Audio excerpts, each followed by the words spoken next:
Meus irmãos, como eu lhes disse instantes atrás, hoje nós celebraremos a Ceia do Senhor.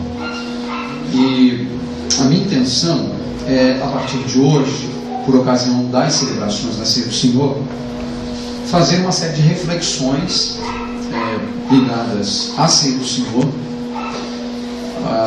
com o objetivo de nós refletirmos um pouco sobre esse memorial, essa celebração que foi deixada pelo Senhor Jesus Cristo, ou estabelecida pelo Senhor Jesus Cristo, e que tem sido preservada ao longo de séculos, milênios até, na vida da igreja. E para essa reflexão, eu quero convidá-los para a leitura de 1 Coríntios capítulo 11, verso 17.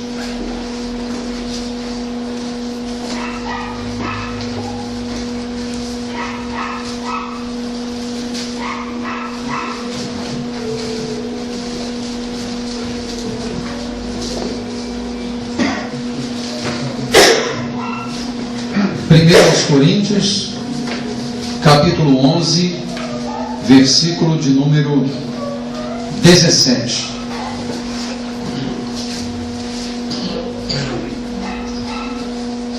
Aparentemente, meus irmãos, a primeira carta do apóstolo Paulo aos Coríntios, ela foi elaborada ou a partir de alguma correspondência que o apóstolo Paulo havia recebido, informando sobre o estado daquelas comunidades cristãs na cidade de Corinto, ou por alguma conversa que ele havia tido com alguém no contexto da igreja de Corinto, e que, portanto, havia informado acerca de alguns problemas que a igreja de Corinto estava vivendo.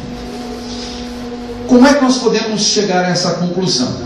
Nós podemos chegar a essa conclusão considerando o modo como o apóstolo Paulo faz as suas abordagens na primeira carta aos Coríntios. Algumas vezes ele usa expressões como a que nós encontramos em capítulos anteriores. Por exemplo, quanto aos assuntos sobre os quais vocês disseram, isso está lá no capítulo 7, o que dá a ideia de que Paulo havia recebido informações sobre o estado das comunidades cristãs na cidade de Corinto. E ele vai responder um a um os problemas vividos pela igreja de Corinto. Apenas para a gente relembrar, antes da leitura, a igreja de Corinto ela está vivendo um tempo de divisão. A igreja está dividida. Aparentemente, existem algumas comunidades locais na cidade de Corinto, e a gente não pode esquecer que a igreja, naquela época, ela era uma igreja caseira, uma igreja familiar, as pessoas se reuniam em casas. As comunidades não eram tão grandes. Os historiadores, até mesmo arqueólogos, eles dizem que o espaço que eles utilizavam em algumas casas de pessoas que tinham uma condição melhor de vida era um espaço que daria bem acomodado 20, 25 pessoas no máximo.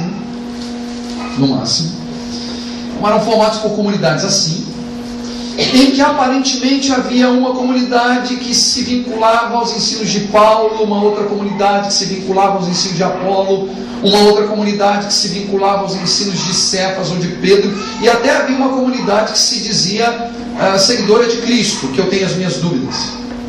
Eu acho que eles tomaram muito mais emprestado o nome de Jesus para legitimar o que eles acreditavam, do que necessariamente o Senhor Jesus Cristo estivesse legitimando o que eles estavam fazendo.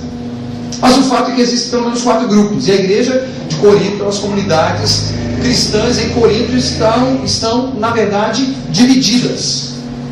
Paulo escreve para falar sobre isso. A igreja de Corinto tem um problema de imoralidade. Você vai lembrar que tem um rapaz que vive com a mulher do seu pai, que não é sua mãe, aparentemente é sua madrasta, no caso de incesto, e que era motivo de orgulho para algumas pessoas no contexto da igreja. Pasmem vocês.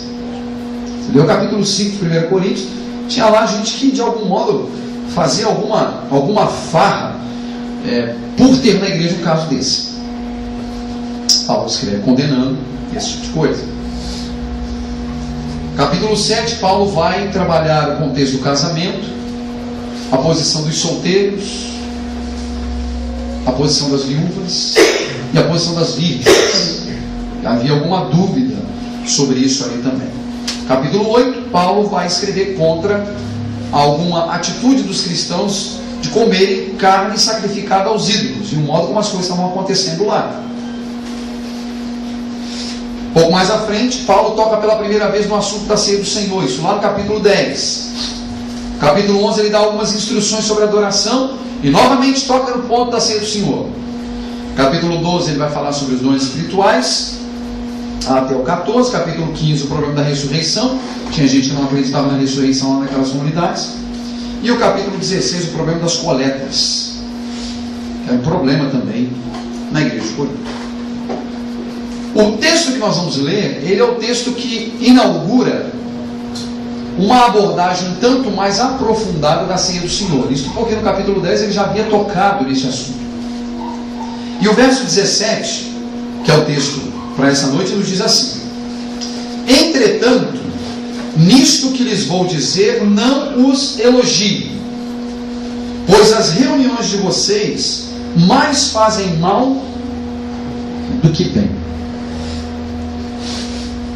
Nisto que lhes vou dizer, não os elogio, pois as reuniões de vocês mais fazem mal do que bem. Essas palavras do apóstolo Paulo, meus irmãos, elas são ditas exatamente no contexto, como eu já lhes disse, da ceia do Senhor. O que havia chegado a Paulo sobre o modo como a ceia do Senhor estava ocorrendo no contexto das igrejas ou das comunidades cristãs em Corinto, não era nem de perto aquilo que Deus havia estabelecido em Cristo. A igreja, de algum modo, estava corrompida por tudo aquilo que ele já havia dito nos capítulos anteriores, e a ceia do Senhor é apenas uma demonstração desse tipo de corrupção que estava acontecendo ali. De modo que Paulo, ele diz que as reuniões daqueles irmãos, as reuniões daquela gente, daquelas comunidades, eram mais prejudiciais do que benéficas. As reuniões estavam fazendo muito mais mal do que bem. Quando os irmãos se reuniam, eles se reuniam de um modo a que as coisas estivessem desvirtuadas do ponto de vista daquilo que Deus havia estabelecido, do que Deus havia dito, do que Deus havia ensinado por meio do seu Filho. As suas reuniões mais faziam mal do que bem. Agora, meus irmãos, se nós considerarmos as palavras do apóstolo Paulo um pouquinho antes, no capítulo 10, no versículo 31, que assim quer vocês comam, bebam ou façam qualquer outra coisa, façam tudo para a glória de Deus, devemos pressupor que as reuniões da igreja precisariam acontecer para a glória de Deus. Isso te parece óbvio? A igreja deveria se reunir para glorificar a Deus. O ajuntamento dos irmãos deveriam ser para o bem e não para o mal, para trazer benefícios e não malefícios, não para prejudicar. Porque para o apóstolo Paulo, e ele já havia dito isso no versículo 31 do capítulo 10, tudo o que fazemos, mesmo as coisas mais simples, comer e beber, devem ser feitas para a glória de Deus. Mas agora, Paulo no capítulo 11, ele vai dizer que aquelas comunidades estavam se reunindo muito mais para o mal do que para o bem. E óbvio, isso não trazia glória a Deus. Isso não honrava a Deus. Isso não glorificava o Senhor. De modo que a gente pode imaginar e pode até considerar que é possível, de fato, a uma comunidade cristã se reunir para desagradar a Deus. Esse é o ponto. Será possível uma comunidade cristã se reunir para desagradar a Deus? Sim, é possível. Realmente é possível.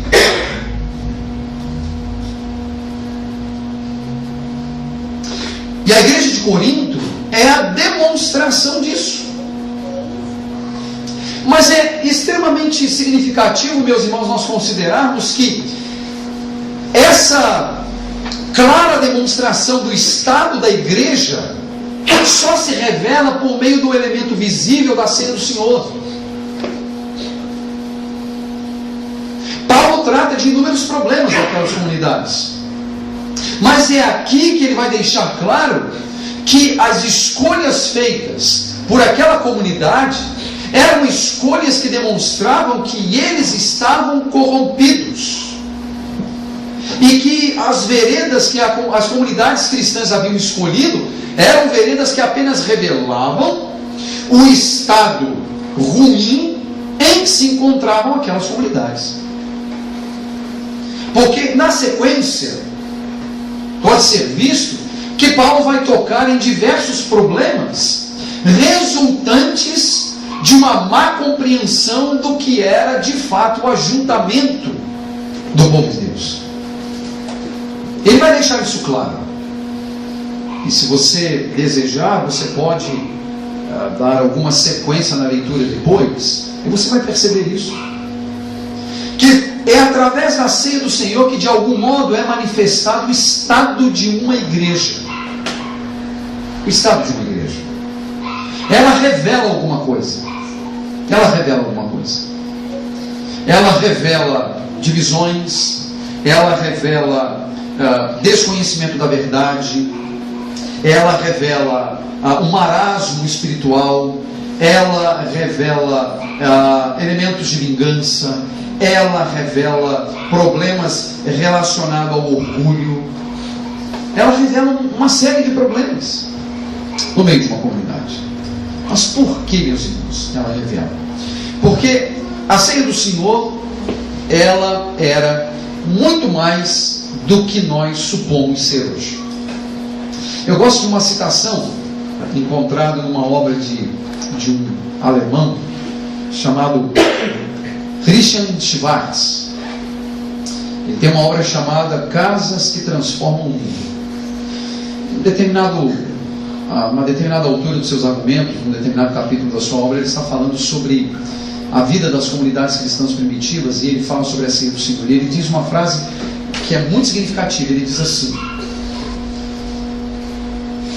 a ceia do Senhor deixou de ser uma refeição significativa com significado simbólico e passou a ser uma refeição simbólica com significado significativo. Vou repetir. A ceia do Senhor deixou de ser uma refeição significativa com significado simbólico e passou a ser uma refeição simbólica de significado significativo ou considerável. Por quê? Porque no cristianismo primitivo a ceia do Senhor era refeição, era comida mesmo, não era só pão e vinho. Se você pensar um pouco, quando Jesus estabeleceu a ceia do Senhor, no mínimo, por ser a Páscoa, tinha um cordeiro morto sobre aquela mesa, ervas amargas, pães asmos e um bom vinho. Porque era isso que a Páscoa estabelecia, não é verdade? Não era só pão e vinho, era comida. Era comida. Onde é verdade, quando o Senhor Jesus Cristo ergue o pão e o parte,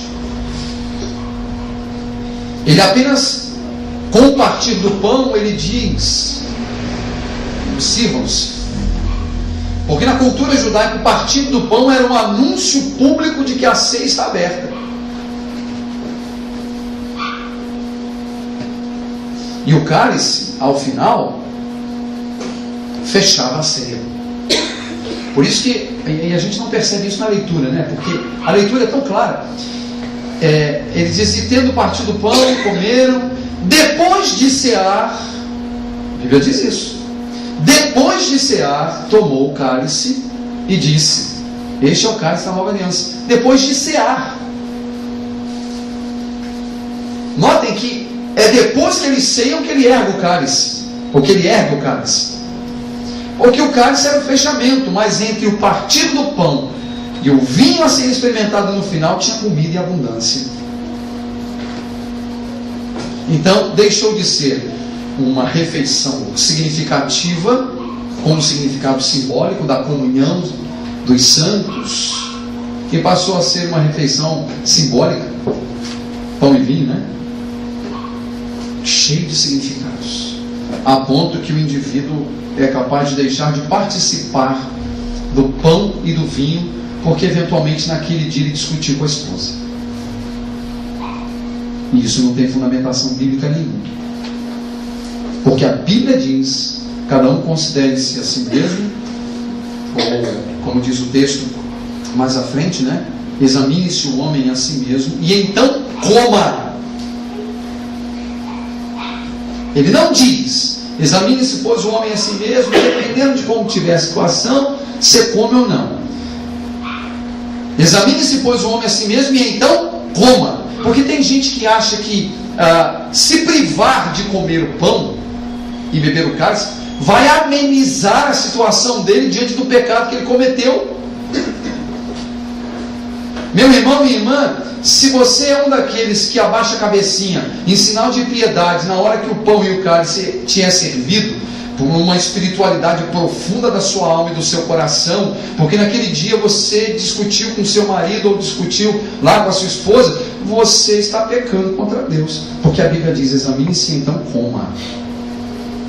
Agora eu preciso te advertir de uma coisa: se realmente tem alguma coisa na sua vida que tem que ser extirpado, faça isso.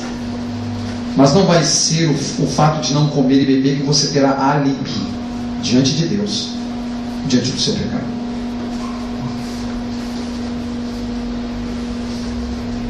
Aqui mesmo eu já lhes disse, quando nós nos achegamos à mesa do Senhor para comer e beber, e podemos chegar com os nossos problemas e as nossas dificuldades,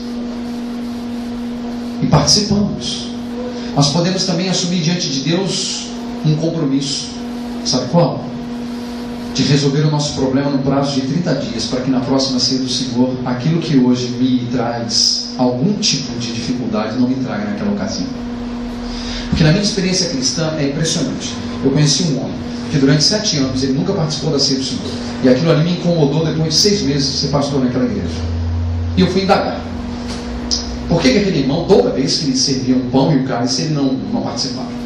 E aí, como era o líder da igreja, tinha alguma coisa errada. E ele disse, pastor, eu tenho inúmeros problemas com a minha esposa. Minha esposa é uma pessoa não crente, e eu tenho muitos problemas. Eu venho para cá e eu me sinto à vontade para comer e beber. Mas que tipo de problema, irmão? A gente discute muito, a gente tem muita dificuldade e tal. Ele disse assim, o que o irmão já fez para resolver esse problema? Ah, já fiz tanta coisa, mas eu não consigo resolver. Depois eu descobri que ele queria resolver as coisas do jeito dele.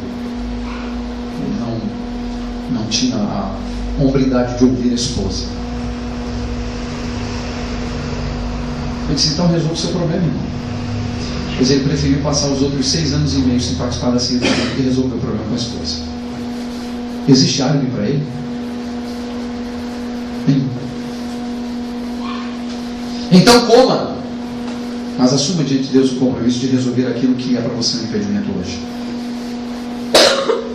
Se você está vivendo uma vida que não é digna do Evangelho, abandone essa vida. Se você está praticando coisas que é contrário ao princípio do Evangelho, abandone essa vida. Se você está articulando coisas que são contrárias aos parâmetros da fé, deixe de articular. Mude de vida. Arrependa-se. Abandone o pecado. Abandone o erro. Pare de brincar. Viva para a glória de Deus. Pessoas que acham que terão álibi da parte de Deus pelo fato de estarem ligados a uma comunidade cristã. Você está perdido se você pensa desse jeito. A coisa é meio radical, entende? Tão radical quanto foi a cruz de Cristo. Deus foi até as últimas consequências para solucionar esse problema. Você não tem o direito de brincar com isso. Coma e beba, para a glória do Senhor. Paulo não podia elogiar aqueles irmãos. As reuniões deles estavam fazendo mais mal que bem. De modo que é possível, então, uma comunidade cristã se reunir para desagradar a Deus. Os meus irmãos, que não seja isso entre nós. Que Deus nos livre disso. Que a nossa mente e o nosso coração sejam cada vez mais cativos de Deus e de Sua palavra, para vivermos de um modo digno do Evangelho, para que Deus seja exaltado através das nossas vidas, e para que ao final de tudo, glória, honra e louvor sejam dados ao Senhor. Nós vamos celebrar a ceia do Senhor. Estamos celebrando a ceia do Senhor nesta noite, com refeição, porque é assim que nós encontramos na palavra de Deus. Se você ainda tem dúvidas, naquela comunidade tinha gente que passava fome e tinha gente que se embriagava durante a ceia do Senhor. Cá para nós, dá para passar fome com um pedacinho de pão? Ou dá para matar a fome com um pedacinho de pão? Cá para nós, dá para se embriagar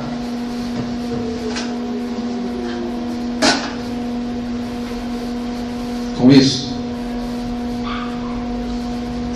Essa é a prova de que lá eles comiam e bebiam.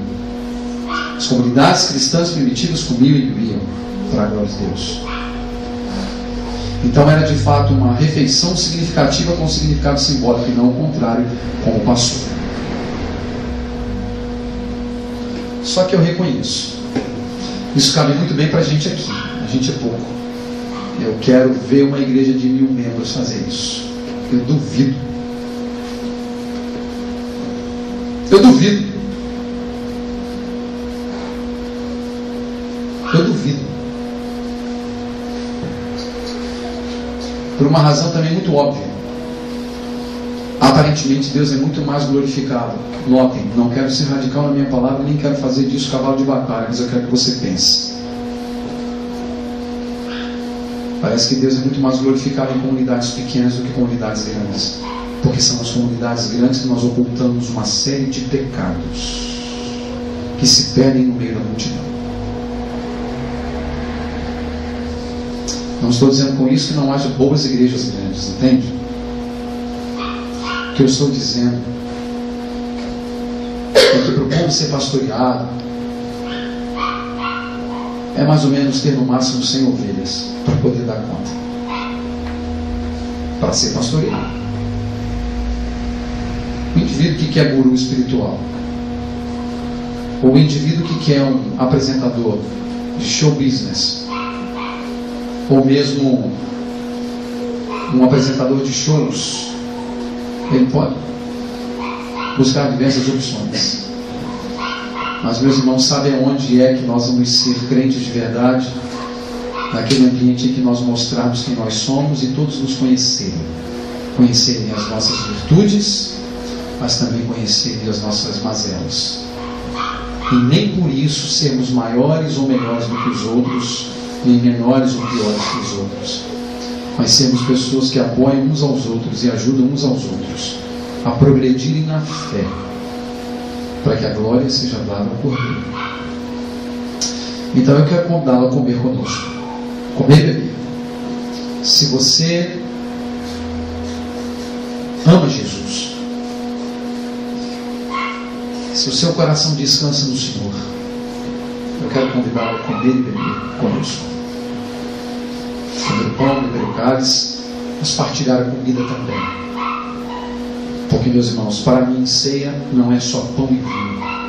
É comida, é comunhão, é oração, é vida comunitária, para que a glória, a honra e o louvor sejam dados a Deus.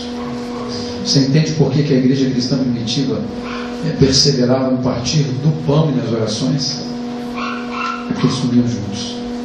E a gente sabe, a gente é o povo que não bebe não, mas a gente come. Essa é uma bênção que Deus dá às comunidades cristãs, não é verdade? Então vamos fazer isso para a glória de Deus. Sabe por quê? E Paulo diz: quer comais, quer bebais, ou façais qualquer outra coisa, fazei tudo para a glória de Deus. Então comamos e bebamos para a glória de Deus. Nós vamos cantar uma canção agora e depois nós vamos partilhar juntos do pão, do cálice, e vamos